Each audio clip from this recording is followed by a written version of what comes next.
محمد الفريدي، محمد نامي، ماجد المرشدي، وحسام الحارثي. الهلال والشباب وأول قمم الموسم الجديد. الهلال بحث عن نفسه في المباراة الافتتاحية وتدارك متأخرا، بينما الشباب يسير بسرعة أقوى ويبدو أكثر انسجاما. يا ترى رسم على شعره متاهة للزعيم، ويا ترى هو مصدر الخطر الدائم. مدرب الهلال يسجل ملاحظاته، والشلهوب يبحث عن التقدم سريعا، لكن يا ترى سبق الجميع وصنع الهدف الأول بمجهود فردي جميل.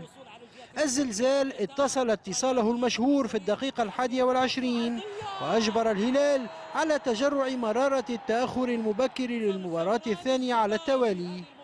الشباب كان أفضل، لكن فرصة التدارك لم تتأخر، ويوسف العربي يتأخر في التسديد ويفوت على فريقه العودة في المباراة.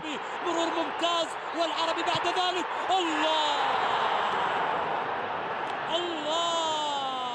عبد الله الأسطى كان من أكثر لاعبي الشباب تألقا، والحظ يدير ظهره للأسطى ويحرم الشباب فرصة الضربة القاضية.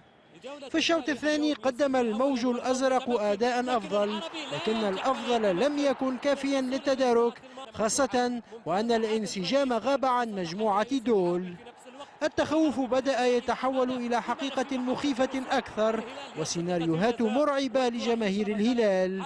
هل ستنتظرنا الأندية الأخرى حتى يتأقلم اللاعبون الجدد، أم أن الركب سيفوت الهلال مبكرا؟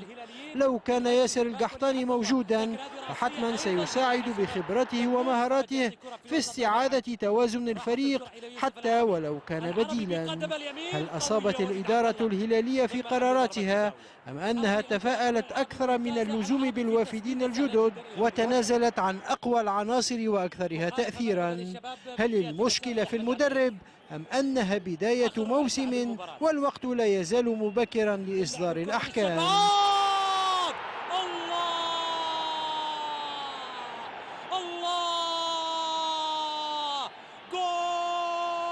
الحكم الأول أن الضغط على الهلاليين قوي جدا، وأن خبرة إيمانا لم تسعفه فأقصي بالصفراء الثانية. فاز الشباب وأقنع واستحق الاحتفال ليقدم نفسه مراهنا قويا على اللقب.